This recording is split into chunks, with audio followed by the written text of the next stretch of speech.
I stood in the bridal suite at the Riverside Garden Estate, staring at the invoice my mother just handed me. $73,000. My name was on every line. But this wasn't just my wedding anymore.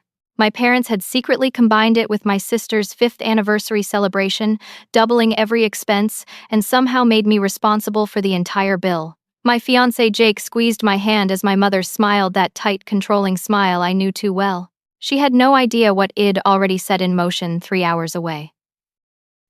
6 months earlier, everything felt full of possibility. My name is Carrie, and at 29 years old, I thought I'd finally found the balance I'd been searching for my whole life. I taught 2nd grade at a small elementary school in Portland, Oregon, and I loved it. The kids were bright and funny, and every day felt meaningful. But the real joy in my life was Jake. We'd been together for 3 years, having met at a mutual friend's backyard barbecue on a warm summer evening. Jake was a software engineer with kind eyes and a laugh that made everyone around him feel lighter. He wasn't flashy or dramatic. He was steady, real, and he saw me in a way no one else ever had.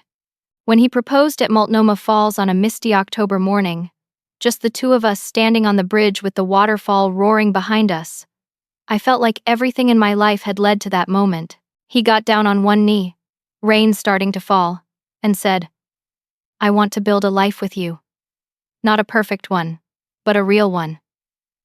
I said yes, before he even finished the sentence. Planning the wedding felt exciting at first. Jake and I wanted something intimate. 50 guests, maximum. A beautiful venue with good food, string lights, and the people we loved most. We'd saved $35,000 over 2 years, tucking away money from every paycheck. It was going to be ours, simple and true. But then my mother got involved. I need to explain something about my family. I'm the oldest, born when my parents were young, and still figuring out life. My mother, Linda, had been an event planner before she retired, and she had opinions about everything. Strong ones. My father, Howard, was a retired accountant, quiet and passive, the kind of man who nodded along and avoided conflict at all costs. When I was 7, my sister Amanda was born. From that moment, the dynamic in our house shifted. Amanda became the center of everything. She got the bigger bedroom when we moved. She got the nicer car when she turned 16. When she graduated college, my parents threw her a huge party. When I graduated, we went to dinner at a chain restaurant. I'm not saying they didn't love me, but Amanda was the golden child, and I was the practice run. Amanda was 34 now, married to Derek, a financial consultant who wore expensive suits and talked about investment portfolios at family dinners. They lived in the same Seattle neighborhood as my parents, just 3 blocks away. They had dinner together twice a week. Amanda called our mother every single day. I'd moved to Portland for college and stayed. The distance felt necessary, healthy even. I loved my family, but I needed space to become myself. So when Linda called 2 weeks after Jake proposed and said she wanted to help plan the wedding, I hesitated. Our relationship had always been complicated. She was controlling, critical, always subtly suggesting I wasn't doing things the right way. But her voice on the phone sounded different that day. Softer. "Carrie, honey. I know I haven't always been the easiest mother, but I want to do this for you. Let me help. Please." Jake watched me from across our small living room as I held the phone. He knew the history. Had seen me come home from family visits feeling small and exhausted, but he also knew how much I wanted things to be better. "Okay, Mom," I said. "Let's do this together." The first few weeks were surprisingly good. Linda sent me Pinterest boards and magazine clippings. We talked on the phone about color schemes and flower options. She was enthusiastic but not overbearing. I started to think maybe she really had changed. Then she suggested the Riverside Garden Estate. "I know the owner," she said during one of our calls. "I planned events there for years. It's gorgeous, Carrie. Gardens, string lights, this beautiful rustic elegance. And I can get you a discount." Jake and I drove up to Seattle on a Saturday to see it. The moment we walked through the gates, I fell in love. The gardens were lush and green, with stone pathways winding between flower beds. There was a pavilion with exposed wooden beams and cafe lights strung overhead. It was exactly what I'd imagined. The owner, a woman named Diane, greeted us warmly. She and Linda clearly knew each other well. They hugged, chatted, laughed. Diane showed us around, pointing out where we could have the ceremony, where the reception tables would go, the bridal suite upstairs. "Your mother has excellent taste," Diane said, smiling at me. "She's one of the best planners I've ever worked with." We booked it that day. The deposit was $10,000, which we paid from our savings. It hurt to see that much money leave our account, but it felt worth it. This was our wedding. Our future. Linda was thrilled. She hugged me tight in the parking lot, tears in her eyes. "I'm so proud of you, sweetheart. This is going to be beautiful." For the first time in years, I felt close to my mother. The planning continued smoothly for another month. We tasted cakes, looked at invitation designs, discussed the menu. Linda was helpful but not intrusive. She offered suggestions, but she listened when I said no. It felt collaborative. Healthy. Then, during a planning meeting at a coffee shop in Seattle, Linda dropped it casually into the conversation. "You know, Amanda and Derek's 5th anniversary is the same weekend as your wedding." I looked up from the seating chart we'd been working on. "Oh, really? I didn't realize." Linda nodded, stirring her latte slowly. 5 years. It's a big milestone. I was thinking, wouldn't it be sweet to acknowledge it during your reception? Just a small toast, maybe. A little moment to celebrate them, too. It would mean so much to Amanda. Something in my stomach tightened. But it was just a toast, right? 1 minute, maybe 2. It seemed harmless, even kind. "Sure, Mom. That sounds nice." Linda's smile spread wide across her face, and her eyes lit up in a way that made me uneasy. But I pushed the feeling down. I wanted to believe the best. I wanted this to work. 4 months before the wedding, I received an email from the Riverside Garden Estate. The subject line read, "Updated contract and final details." I opened it at my desk during my lunch break, expecting minor adjustments. Instead, my stomach dropped. The guest list had exploded. What had been 50 people was now 130. I scrolled through the names, my chest tightening with every line. There were people I'd never heard of. Amanda and Derek's college friends, extended family from my mother's side I hadn't seen in a decade. Derek's co-workers. Random neighbors. But that wasn't all. The contract included a second cake. Elaborate floral arrangements I'd never discussed or approved. An upgraded meal package with lobster and filet mignon. A premium bar package. Valet parking. Extra linens and table settings. The estimated cost at the bottom of the document made my hands shake. $73,000. My name was listed as the primary client. My name was listed as the financial guarantor.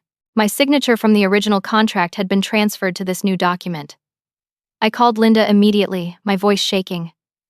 "Mom, what is this?" The venue just sent me an updated contract. The guest list is huge. The cost is $73,000. I never approved any of this. Linda's voice was smooth, unbothered. "Oh, honey, I thought you'd want to make this special for your sister, too. It's a milestone anniversary. We're family. It makes sense to celebrate together." "Mom, I can't afford this. Jake and I budgeted $35,000. That's all we have." "Don't worry, sweetheart. Your father and I will help. We just need your name on the contract because of my relationship with Diane. It's a formality. The venue requires the client to be the bride. But we'll handle the finances. I promise."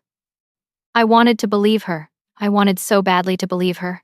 Jake came home that evening and found me sitting on the couch, staring at my laptop. I showed him the contract. His face went from confused to angry in seconds. "Carrie, this is insane. She's completely taken over. You need to get it in writing. How much are they actually contributing?" "She said they'll help." "She promised." "That's not good enough. You need a number. You need documentation." I knew he was right. But the thought of confronting my mother again, of accusing her of lying, made me feel sick. I'd spent my whole life trying to keep the peace, trying to be the good daughter. I called Linda the next day and asked, as gently as I could, for written confirmation of their financial contribution. The shift in her tone was immediate and sharp. After everything I'm doing for you, you don't trust me? I'm your mother, Carrie. I'm not some stranger off the street. Mom, I just need to know the plan. Jake and I need to budget. I paid for Amanda's entire wedding. $50,000. I just want you girls to have something beautiful together. Why are you making this so difficult? The guilt hit me like a wave. She was right. She had paid for Amanda's wedding. Maybe I was being ungrateful. Maybe I was overthinking this. Okay, Mom. I'm sorry. I trust you. Good. Now let's focus on making this event perfect. I signed the updated contract. I told myself it would be fine. My parents would help. They always helped Amanda. They'd help me too. 2 weeks later, I met Amanda for lunch at a cafe in downtown Seattle. We didn't see each other often, maybe once every few months. Our lives had taken different paths. But Shed texted saying she wanted to catch up, and I was glad for the chance to connect. We ordered sandwiches and sat by the window. Amanda looked happy, glowing even. She talked about Derek's recent promotion, a vacation they were planning to Hawaii. Then she said something that made my blood turn cold. I can't believe Mom and Dad are doing this for us. A vow renewal ceremony at your wedding venue. It's so generous. I set down my coffee carefully, trying to keep my hand steady. What do you mean? A vow renewal ceremony. Amanda smiled, oblivious to the panic rising in my chest. For our 5th anniversary. Mom said they wanted to gift us a special celebration, and since it's the same weekend as your wedding, you offered to share the venue. It's so sweet of you, Carrie. I know planning a wedding is stressful. Thank you for being so generous. The words hit me like a punch. Amanda genuinely believed the entire event was her anniversary party. She thought I was graciously sharing my wedding with her, that my parents were gifting this to her. My mother had lied. Not just to me, but to both of us. I managed to get through the rest of lunch without falling apart. I smiled, nodded, made small talk. But inside, I was screaming. When I got back to my car, I sat in the parking lot and called Jake. My voice broke as I told him what Amanda had said. She lied to both of us, I said, tears streaming down my face. She told Amanda this is her anniversary party. She told me it's my wedding. And I'm paying for all of it. Jake was silent for a long moment. Then he said, "We need to confront them. Together." 2 months before the wedding, Jake and I drove to my parents' house in Seattle. It was a gray Saturday afternoon, the kind of Pacific Northwest day where the sky feels like it's pressing down on you. Jake held my hand the entire drive, his jaw set, his eyes focused. We'd prepared for this. We had notes, questions, a clear list of what we needed to say. But walking up to the front door of the house I'd grown up in, I felt like a child again. Small, uncertain, afraid of disappointing them. My mother answered the door with a smile that faltered when she saw Jake beside me. "Oh, I didn't know you were bringing Jake. Is everything okay?" "We need to talk, Mom. Is Dad home?" Linda's smile tightened. "Of course. Come in." We sat in the living room, the same floral couch I'd sat on 1,000 times before. My father was in his armchair, the newspaper folded in his lap. He looked up at us with mild confusion. I took a deep breath and started talking.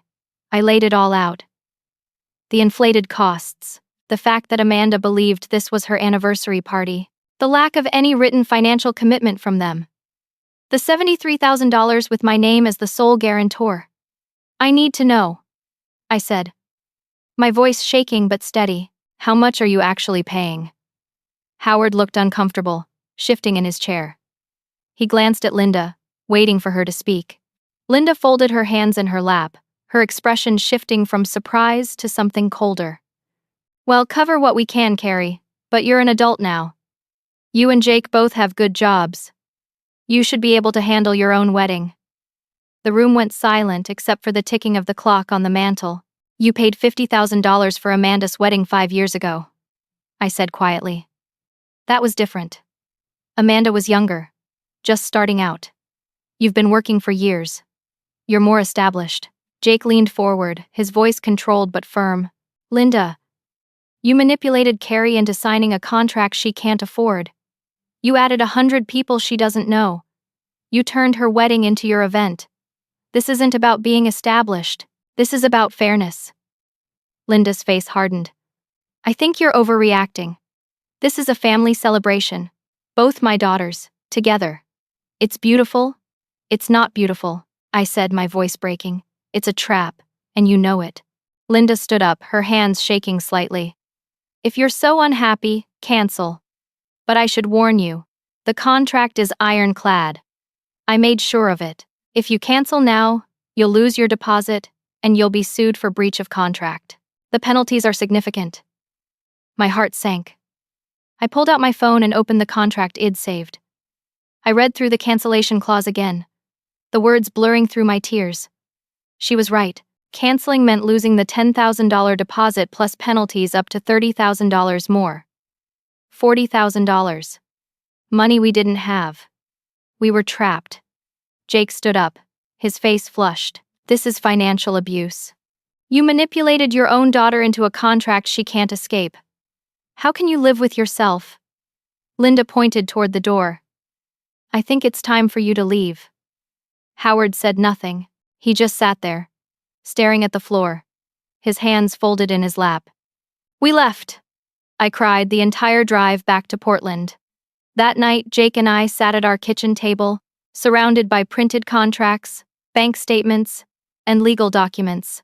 Our friend Rachel, a paralegal who worked at a downtown law firm, came over to help us review everything. Rachel was smart, thorough, and calm, in a way that made me feel slightly less like I was drowning. She read through the contract twice, making notes in the margins, her expression growing more serious with each page. This is airtight, she said finally. Your mother knew what she was doing. The venue requires full payment 2 weeks before the event, but nowhere does it say you have to show up to it or that it has to be your wedding. The air in the room shifted. Jake leaned forward. What are you saying? Rachel's smile grew. I'm saying you could let their event happen. Pay for it to avoid the lawsuit, but have your actual wedding somewhere else. Same day, different location. They get their party, you get your wedding. Hope flickered in my chest for the first time in weeks. Could that actually work? I asked. Legally? Yes. Ethically, Rachel shrugged. Your mother trapped you. This is you finding a way out. Jake and I looked at each other. Slowly, we both started to smile. 6 weeks before the scheduled wedding date, Jake and I made a decision that felt both terrifying and exhilarating. We were going to let Linda's event happen exactly as Shed planned it. We'd pay for it, to avoid the legal consequences.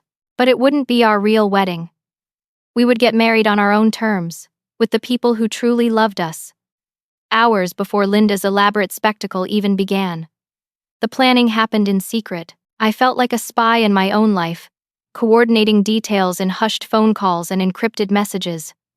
It was exhausting, but it was also empowering. For the first time in months, I felt like I had control over something. Our real wedding would be in Portland, at a small historic home with beautiful gardens that a local nonprofit maintained. The venue was intimate, holding only 20 people maximum. It cost $3,000 to rent for 4 hours, including tables, chairs, and access to their vintage china. We paid for it from our emergency fund, the money we'd been saving for a down payment on a house. It hurt to drain that account, but Jake squeezed my hand as I clicked the payment button and said, This is our house. Our foundation. This matters more. I contacted my best friend since childhood, Stephanie, and Jake called his brother, Marcus. We swore them to secrecy and asked them to be our maid of honor and best man.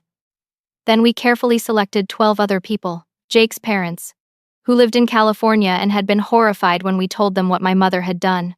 My favorite coworker, Dana, who'd been my anchor during the hardest days at school. Our close friends from college, from our neighborhood, from the parts of our lives that felt genuine and warm. Each person we told reacted with a mix of shock and fierce support. Stephanie cried and hugged me so tightly I could barely breathe. Marcus immediately started making plans. offering to handle music and coordinate the timeline. "Your mom is going to lose her mind," Stephanie said, grinning through her tears. "I know," I replied. "That's kind of the point." The real wedding would be at 10 in the morning. Linda's event was scheduled for 4 in the afternoon in Seattle, a 3-hour drive away. We'd have our ceremony, celebrate with our real loved ones, then make the drive north. We'd arrive at Linda's event in our wedding attire, already married, and let everyone see exactly what had happened. Meanwhile, I played along with Linda's planning. It was harder than it expected, sitting through phone calls about tablecloth colors and centerpiece arrangements, knowing none of it was really for me. But I smiled. I agreed. I responded to her constant stream of texts about minute details. Linda was in her element, micromanaging every aspect. She sent me photos of the ice sculptures Shed ordered, the upgraded sound system, the specialized lighting. Shed transformed my small, intimate wedding into a production. "This is going to be the event of the season," she said during one call, her voice bright with satisfaction. "Everyone's going to remember this." "I'm sure they will, Mom," I said. And it wasn't a lie. Amanda kept sending me thank you messages, sweet texts about how grateful she was, how special I was making her anniversary. Each one made my chest ache with guilt and anger. My sister wasn't a bad person. She'd been complicit in our parents' favoritism, yes, but she'd also been shaped by it. She genuinely believed this was a gift, that I was being generous. I didn't tell her the truth. Not yet. That revelation needed to happen in person. In front of everyone. 1 week before the wedding, Linda called me in the evening. Her voice was tight, strained. "Carrie, we need to talk about the payment. The venue needs the full balance in 7 days. $73,000. My mouth went dry. "Mom, I don't have that much. Jake and I have about $25,000 left in savings after the deposit and other expenses." There was a long pause. Then Linda's voice came back, sharp as glass. "You're going to ruin everything. How could you be so irresponsible? I've worked so hard on this. Everyone's counting on you. You told me you'd help pay for it. I said we'd help what we can. But clearly you and Jake need to step up. You're adults." I closed my eyes, pressing the phone against my ear. "What do you want me to do, Mom?" Another pause. Then softer, almost kind. "Fine. I'll loan you the difference. $48,000. But you'll pay me back. Every cent. With interest. I'll draw up a promissory note." My hands were shaking. A promissory note meant a legally binding debt. It meant Shed owned me financially for years. But I had one more card to play. "Okay," I said quietly. "Send me the note. I'll sign it." 3 days later, a manila envelope arrived at my apartment. Inside was a formal promissory note, typed and notarized, outlining repayment terms with 6% annual interest. The total I'd owe over 5 years was $61,000. I signed it with Jake and Rachel watching. Rachel photographed every page. "She's burying you," Rachel said softly. "I know," I replied. "But she doesn't know I've been burying her too." For weeks I'd been documenting everything. Every email, every text message, every conversation. Oregon is a one-party consent state, which meant I could legally record phone calls without Linda's knowledge. I had hours of recordings. Her manipulation, her lies, her threats, all preserved. I didn't know yet if I'd need them, but I had them. And that made me feel less powerless. The night before the wedding, I barely slept. Jake and I lay in bed holding hands in the darkness. "Are you scared?" he asked, terrified. I admitted, but also ready. "I'm so ready. Whatever happens tomorrow, well, face it together." "Together," I repeated, and closed my eyes. The morning of the wedding, I woke at 5. The sky outside our bedroom window was still dark, stars fading into the deep blue of early dawn. Jake was already awake beside me, his hand warm against mine. We didn't say much. There was a sacred quality to the silence, a sense that we were standing on the edge of something significant. We made breakfast together in our small kitchen. Scrambled eggs, toast, fresh fruit, simple food that tasted better than anything I'd eaten in weeks. We sat at our kitchen table, the same table where Wed sat through so many hard conversations, and we just breathed. At 7, we separated to get ready. Jake went to Marcus' apartment across town. I stayed with Stephanie, who'd arrived at 6 with coffee, pastries, and an overnight bag. "Today's your wedding day," she said, hugging me tight. "Your real one. How are you feeling?" "Like I'm taking my life back," I answered, and I meant it. The dress I wore wasn't the elaborate gown Linda had picked out. The one currently hanging in the bridal suite at the Riverside Garden Estate. That dress had cost $4,000, with layers of tulle and beading that felt heavy and performative. Instead, I wore a dress I'd found at a small boutique in Portland. It was tea-length, ivory lace over a silk slip, with delicate cap sleeves and a simple silhouette. It cost $300, and when I put it on, I felt like myself. Beautiful, but real. Stephanie did my hair and makeup. She was talented at both, with a steady hand and an eye for what suited me. She kept it natural. Soft curls, a touch of blush, mascara that made my eyes look bright instead of dramatic. "You're glowing," she said, stepping back to look at me. I looked at myself in the mirror. She was right. Despite everything, despite the stress and the betrayal and the manipulation, I was glowing. At 9:30, Jake and I arrived at the historic home separately. The gardens were even more beautiful than I remembered. June in Portland meant everything was in bloom. Roses, lavender, peonies. The morning sun filtered through the trees, casting dappled light across the stone pathways. Our 20 guests were already there, standing in small clusters, talking quietly. When they saw me, they broke into smiles. Jake's mother rushed forward and hugged me, tears streaming down her face. "You deserve this," she whispered. "You deserve all of this." The ceremony started at 10. Marcus officiated. He'd gotten ordained online specifically for this, spending hours writing a ceremony that reflected who Jake and I really were. He told stories that made people laugh and cry. He talked about the first time he met me, how Head called Jake afterward and said, "Don't screw this up. She's the one." When it was time for vows, Jake went first. His voice was steady, his eyes locked on mine. "Carrie, you are the bravest person I know, not because you never feel afraid, but because you feel it and you keep going anyway. You taught me that love isn't about perfection. It's about showing up, even when it's hard. Especially when it's hard. I promise to show up for you every single day for the rest of my life." I was crying before he finished. When it was my turn, I had to take a breath to steady myself. "Jake, you see me. The real me. Not the version I think I'm supposed to be, but who I actually am. And you love that person. You've given me the courage to stand up for myself. To stop shrinking to make other people comfortable. Today isn't just about marrying you. It's about choosing myself too. I promise to keep choosing us, keep choosing truth, for the rest of our lives." We exchanged rings. Simple gold bands Wed chosen together at a local jeweler. They were engraved on the inside with the date and the words "Real Love." When Marcus pronounced us married and Jake kissed me, our guests erupted in applause. The joy in that garden was tangible, pure, untainted by expectation or performance. We had lunch from a gourmet food truck Wed hired. They served fish tacos, street corn, fresh lemonade. We ate at mismatched vintage tables under the trees. There was no seating chart, no assigned places. People sat where they wanted, talked to who they wanted. Stephanie gave a maid of honor speech that made me laugh so hard I nearly choked on my water. She told the story of how we met in 3rd grade, how Eid defended her from a bully on the playground, how she'd known even then that I was fierce under my quiet exterior.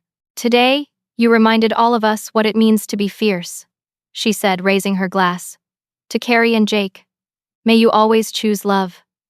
The real kind." We danced to music playing from someone's portable speaker. No DJ, no choreographed first dance. Just movement and laughter, and the feeling of being surrounded by people who genuinely cared. The photographer Wed hired was a friend of a friend, someone who did weddings on the side. She captured everything in beautiful, candid shots. Me laughing with my head thrown back, Jake spinning me under the trees. Our friends toasting with mason jars of lemonade. By 1 p.m, it was time to go. Jake and I changed into comfortable clothes for the drive.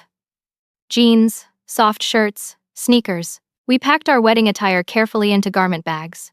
Stephanie and Marcus agreed to follow in a separate car. "Back up," Marcus said, grinning. "In case your mom tries anything dramatic." As we pulled away from the historic home, I looked back at the gardens one more time. Our wedding had cost $3,500 total. It had been perfect. Now it was time for the reckoning. My phone, which had silenced during the ceremony, exploded with notifications the moment I turned it back on. 17 missed calls from Linda, 32 text messages. The messages started calm. "Carrie, where are you? We need you here for pre-ceremony photos at 2. Then they escalated. "Carrie, call me. This is important. The photographer is waiting. Everyone's asking where you are." And finally, frantic. "Where are you? The venue needs you here now. You're going to be late. Call me immediately." I didn't respond. I silenced my phone again and held Jake's hand as he drove north toward Seattle. The drive felt surreal. We listened to music, talked about the ceremony, replayed our favorite moments. But underneath it all was a current of anticipation. Nervous energy. "You ready for this?" Jake asked as we crossed into Washington. "More ready than I've ever been for anything," I said. We arrived at the Riverside Garden Estate at 4:30, half an hour after Linda's event had officially begun. We parked in the lot, already full of cars. Expensive cars. The kind of cars that belong to people who expected elaborate events. In the car, we changed back into our wedding clothes. I put on my tea-length lace dress. Jake put on his simple gray suit. We looked at each other, really looked, and we smiled. "Let's go," I said. We walked toward the entrance holding hands, our rings catching the late afternoon sunlight. The moment we stepped through the gates of the Riverside Garden Estate, I could see what Linda had created. It was excessive, overwhelming, almost grotesque in its opulence. Enormous floral arrangements towered on every table, cascading roses and orchids and peonies in shades of blush and ivory. Ice sculptures shaped like swans sparkled in the sun, already starting to melt. A live band played jazz on a raised platform. Food stations lined the perimeter, offering everything from carved prime rib to a sushi bar to a dessert display that looked like it belonged in a high-end bakery. There were 2 cakes. One said, "Congratulations, Carrie and Jake," in elegant script. The other said, "Happy 5th anniversary, Amanda and Derek." Both were enormous, 5 tiers each, covered in fondant flowers. 2 photo backdrops stood at opposite ends of the space. One with flowers and greenery for wedding photos, one with gold balloons and a banner reading 5 years strong.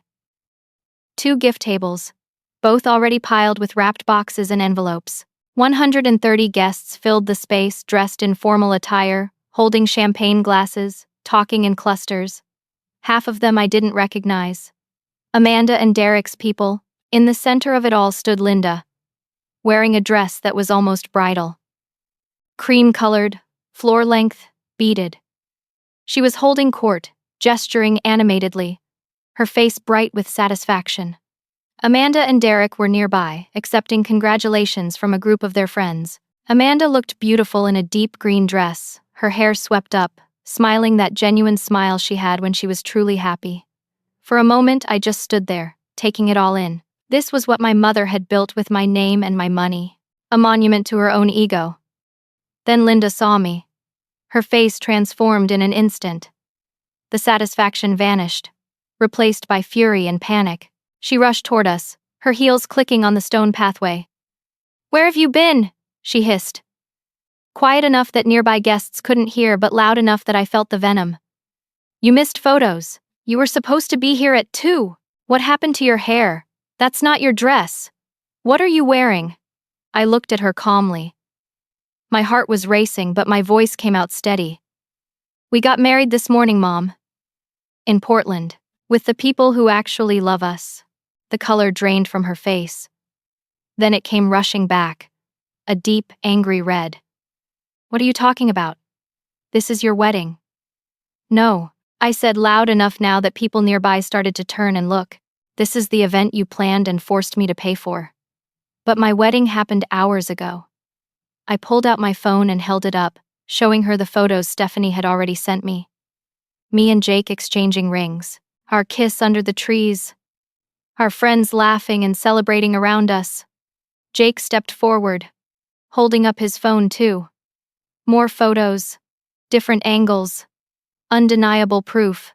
Guests started crowding around us, murmuring, trying to understand what was happening. I could feel their eyes on me, their confusion and curiosity. Amanda pushed through the crowd, Derek beside her. Her face was confused, uncertain. "Carrie, what's going on?" "Mom said this was my anniversary party, that you were just sharing the venue." I turned to my sister, and for the first time in years, I was completely honest with her. "It was supposed to be my wedding, Amanda. Mom combined them and made me pay for everything. $73,000. She told you this was your gift. She told me it was my wedding. She lied to both of us." Amanda's face changed as the words sank in. The confusion shifted to understanding, then to horror. "You told me this was my gift," Amanda said, turning to Linda. "You said Carrie was just being generous by sharing." Linda tried to regain control, her voice high and defensive. "Everyone, please. This is a misunderstanding.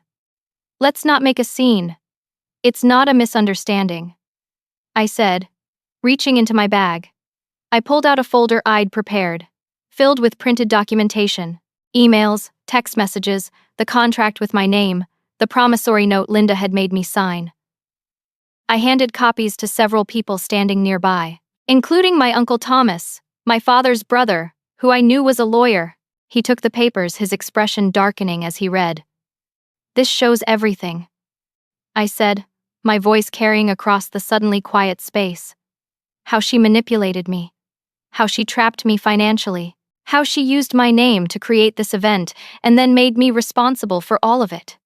Howard, who'd been standing in the background, finally stepped forward. His face was pale, stricken. "Linda, what did you do?" The crowd had gone completely silent now. Everyone was watching, listening. Linda looked around, seeing the judgment in their faces, the disgust. Several relatives approached me, people I hadn't seen in years. My Aunt Carol, Howard's sister, pulled me into a hug. "I had no idea," she whispered. "Carrie, I'm so sorry." Others echoed her, apologizing, expressing shock, asking how they could help. Amanda was crying now, tears streaming down her face. She grabbed my hands, her voice breaking. "I'm so sorry, Carrie. I should have questioned this. I knew something felt wrong. The whole thing felt too elaborate, too perfect, but I wanted to believe it. I'm so sorry." Derek stood beside her, looking mortified. "If we'd known, we would have never accepted this. We would have helped you." I squeezed Amanda's hands. "I know, it's not your fault. This was Mom's doing. Linda was trying to salvage something, anything." She turned to the crowd, her voice pleading. "I only wanted to give both my daughters something beautiful. Is that so wrong? To want your family together?" But nobody was buying it. The evidence was too clear. The manipulation too obvious. Uncle Thomas approached me quietly, pulling me aside. He was a tall man with kind eyes and a calm demeanor. Had always been my favorite uncle. The one who remembered my birthday and asked about my life. "Carrie, that promissory note your mother made you sign, it might not be enforceable. She coerced you under financial duress. The contract was already signed before she offered the loan. A good lawyer could argue it's invalid." He paused, then added, "I'll represent you pro bono, if you want to fight it. Your mother can't be allowed to do this to you." Relief washed over me so powerfully I almost started crying. "Thank you, Uncle Thomas. Thank you so much." He squeezed my shoulder. "Family protects family. Real family." The rest of the event dissolved into awkwardness. Many guests left early, uncomfortable with the drama, unsure what they were even celebrating anymore. Some stayed, approaching Jake and me to congratulate us genuinely on our marriage, apologizing for the situation. The band played to a half-empty room. The elaborate food went mostly uneaten. The ice sculptures melted into shapeless lumps. Linda stood alone near one of the gift tables, her face a mask of fury and humiliation. Howard approached her, said something I couldn't hear. She shook her head violently and walked away from him, disappearing into the venue building. Amanda pulled me aside again, away from the remaining guests. "Let me help pay for this," she said urgently. "This party was half for me. I should contribute. Please, Carrie, let me do this." "Amanda, you don't have to." "Yes, I do. I've been complicit in so much. The favoritism, the way they treated you growing up. I knew it was happening and I never said anything because it benefited me.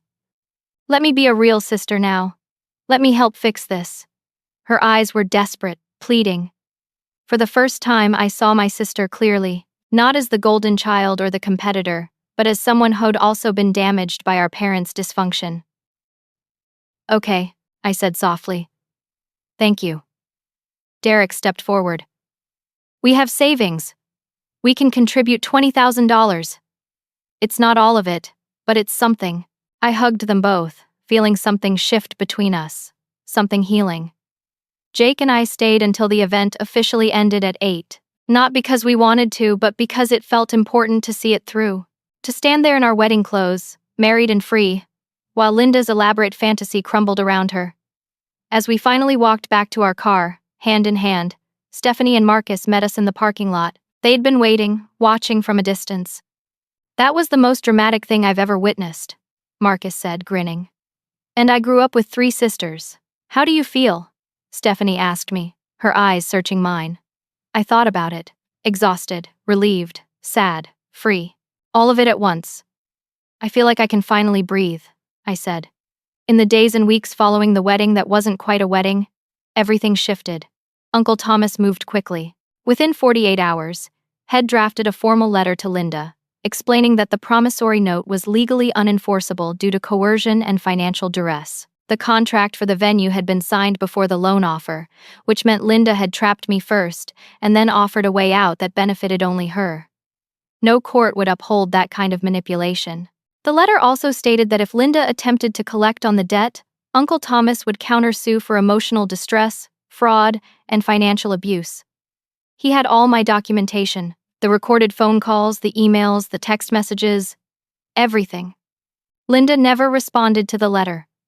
But she didn't pursue the money either. The debt simply dissolved, like it had never existed. Amanda and Derek contributed $20,000, just as they'd promised. They transferred it directly to my account with a note that said, "We're so sorry. This is long overdue." But what surprised me most was the response from extended family. My Aunt Carol sent a check for $3,000. My cousin Jennifer, who I hadn't seen since I was a teenager, sent $2,000. Uncle Thomas himself contributed $5,000, refusing to let me pay him for his legal work. "Your family," he said when I tried to insist. "This is what family does." In total, the gifts and contributions from relatives who'd been at the event added up to $15,000. People who'd witnessed what happened and been horrified by it. People who wanted to help make it right. Jake and I used our remaining savings to cover the rest. It left us with almost nothing in our accounts, and we had to take a small personal loan from our credit union for $5,000 to cover the final gap. But it was manageable, survivable. We weren't ruined, we were just starting over. Linda and I didn't speak for 6 months. At first, the silence felt heavy, wrong. I'd spent my whole life maintaining the relationship, smoothing over conflicts, trying to earn her approval. The absence of that effort left a strange empty space. But slowly, the space filled with something else. Peace, clarity, room to breathe. Amanda and I started meeting for lunch once a month, real lunches, where we talked about hard things. She told me about growing up as the favorite, how it had actually been its own kind of pressure. How Shed always felt like she had to be perfect to maintain that position, how exhausting it was. "I never realized how much freedom you had by not being the center of attention," she said during one lunch. "You gotta figure out who you actually were." "I've been performing my whole life." We cried together that day. Not sad tears, but the kind that come when something that's been broken for a long time finally starts to heal. Derek became a friend too. He was thoughtful, apologetic, genuinely interested in making amends. He and Jake started meeting for coffee, talking about work and life and family dynamics. They bonded over having complicated in-laws. Howard reached out separately, asking if he could meet me for coffee, just the two of us. I agreed, curious and cautious. We met at a small cafe in Portland.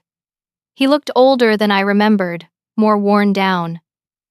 He ordered black coffee and sat across from me, his hands wrapped around the mug. "I should have stopped her," he said without preamble. "Years ago. I should have stood up to your mother. But I was a coward. I told myself I was keeping the peace. But really I was just avoiding conflict. And you and Amanda both paid the price." I didn't know what to say. I'd been angry at him for so long, angry at his passivity, his silence. "I can't change the past," he continued. "But I want to do better now. I want to be a real father. If you'll let me." He reached into his jacket and pulled out an envelope. Inside was a check for $5,000. "It's from my personal account," he explained. "Money your mother doesn't know about. I've been setting aside a little every month for years. I want you to have it. Not as payment, as an apology." I took the check, my hands shaking. "Thank you, Dad. I'm proud of you," he said, his voice breaking slightly. "What you did? Standing up for yourself. It took real courage. More courage than I've ever had." We met monthly after that. Coffee, walks, quiet conversations. Our relationship would never be simple or perfect, but it was becoming real. 6 months after the wedding, Linda finally sent an email. It was short, formal, carefully worded. "I may have been overbearing in my approach to your wedding. I only wanted what was best for the family. I hope we can move past this." It wasn't a real apology. There was no acknowledgement of the manipulation, the lies, the financial trap, just a vague admission of being overbearing. But it was something. An opening, however small. I responded simply, "I appreciate you reaching out. I'm open to rebuilding our relationship, but it needs to be on equal terms. No more control, no more manipulation. If you can respect that, we can try." She didn't respond immediately. Weeks passed, then a month. I wondered if that was the end of it. But eventually, she started sending occasional texts. Nothing deep. Just small things. A recipe she thought I'd like. A photo of flowers in her garden. Questions about my students? About Jake? I responded politely but didn't engage beyond surface level. I wasn't ready for more. Maybe I never would be. Jake and I framed 2 photos from our wedding day. One from the Portland ceremony, the 2 of us kissing under the trees, surrounded by genuine joy. The other from the Seattle event, a candid shot Stephanie had taken of us walking in together, holding hands, glowing with defiance and triumph. We hung them side by side in our living room, a reminder of who we were, what we'd overcome. Life slowly returned to normal. I taught my 2nd graders. Jake worked on his coding projects. We saved money carefully, rebuilding what we'd lost.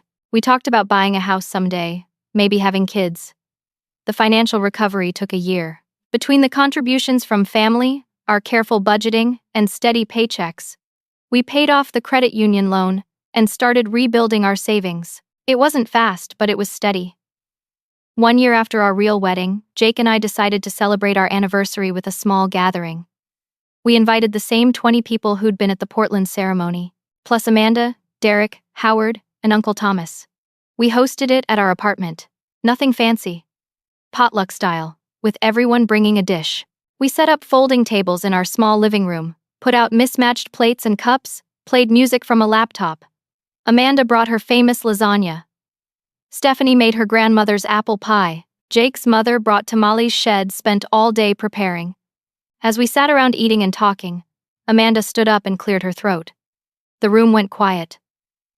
"I want to say something," she began, her voice nervous but determined. A year ago, I was complicit in something really wrong. I benefited from our parents' favoritism for my entire life, and I never questioned it. I never stood up for Carrie. I never asked the hard questions. She looked at me, tears in her eyes. Carrie, you taught me what real courage looks like. You showed me that sometimes the most loving thing you can do is refuse to participate in dysfunction. You set a boundary, and you held it. And because of that, our relationship is finally real, finally honest. So thank you. Thank you for being braver than I ever was. She raised her glass. To Carrie and Jake. To real love. To choosing yourself. Everyone raised their glasses, echoing the toast. I was crying, but they were good tears. Healing tears. Later that night, after everyone had left and Jake and I were cleaning up, I found myself standing in front of our wedding photos again. Jake came up behind me, wrapping his arms around my waist. What are you thinking about? He asked. How much has changed? I said. How different everything is now? Better. So much better. I thought about everything I'd learned, about boundaries and self-respect, about the difference between family as obligation and family as choice, about how sometimes you have to lose everything to find out what really matters. I'd spent so much of my life trying to be what my mother wanted, compliant, agreeable, small enough to not threaten anyone. And in the process, I'd almost lost myself. Standing up for myself at the wedding, exposing the manipulation, refusing to participate in Linda's script had been terrifying, but it had also been the most empowering thing I'd ever done. I'd learned that you can't control how people treat you, but you can absolutely control how you respond. And sometimes, the most powerful response is simply saying no, refusing to accept what's unacceptable, walking away from situations that diminish you. It also learned that real family isn't about blood or obligation. It's about mutual respect.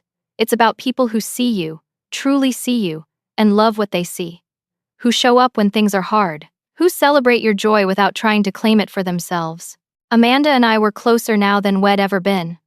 Not because we pretended the past didn't happen, but because we finally talked about it honestly. Howard was trying, actually trying, to be a real father. Uncle Thomas had become a mentor and friend. And Linda? Linda might never change. She might never truly apologize or take responsibility, and I was learning to be okay with that. Her limitations weren't my burden to carry anymore.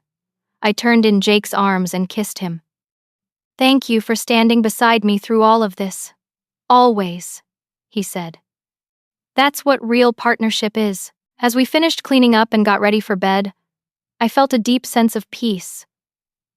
Not because everything was perfect. It wasn't. There were still hard days, still complicated family dynamics, still financial stress as we rebuilt our savings. But I was free. Free from manipulation. Free from the need for approval. Free to be myself, fully and unapologetically. And that freedom was worth more than any elaborate wedding could ever be. I'd learned that choosing yourself isn't selfish. It's necessary. It's the foundation on which everything else is built. You can't love others authentically if you've abandoned yourself in the process.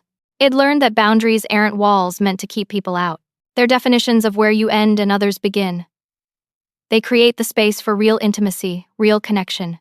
I'd learned that sometimes the most loving thing you can do is let someone experience the consequences of their actions. Linda had manipulated and controlled for years without real pushback. By exposing what she'd done, by refusing to protect her from the fallout, I'd given her an opportunity to grow. Whether she took it or not was up to her. Most importantly, I'd learned that I was stronger than I thought. That quiet people aren't necessarily weak people. That kindness doesn't mean accepting mistreatment. That you can be gentle and fierce at the same time.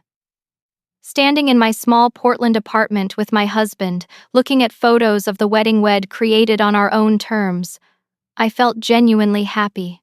Not the performative happiness of meeting others' expectations, but the deep, quiet contentment of living authentically. My real wedding had cost $3,500 and had been attended by 20 people. Linda's event had cost $73,000 and had been attended by 130 guests who mostly didn't know me. But my wedding was the one that mattered. Because it was real. Because it was mine. And that made all the difference. So to anyone listening to this story, anyone who's felt trapped by family expectations or manipulated by people who claim to love you, I want you to hear this clearly. You deserve to be seen. You deserve to be respected. You deserve relationships built on honesty, not control. It's okay to set boundaries. It's okay to say no. It's okay to choose yourself, even when it disappoints others, especially when it disappoints others. You can't control how people treat you, but you can control how you respond. And sometimes, the most powerful response is simply refusing to participate in someone else's script for your life. Choose yourself. Choose the people who choose you back. That's where real family begins. That's where real love lives. And trust me when I say this, the peace that comes from living authentically is worth more than any approval you might lose along the way. Now I want to hear from you. Have you ever had to set a difficult boundary with family? Have you faced a situation where someone tried to control a major moment in your life? How did you handle it? What did you learn? Share your stories in the comments below. Your experience might be exactly what someone else needs to hear today. If this story resonated with you, please hit that like button. Subscribe to hear more real stories about navigating family dynamics, setting boundaries, and choosing yourself. And share this with anyone who might need the reminder that they're not alone in dealing with complicated family situations.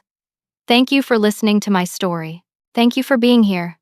I hope it gave you something valuable, whether that's validation, courage, or just the comfort of knowing you're not the only one who's been through something like this. Remember, you are worthy of respect.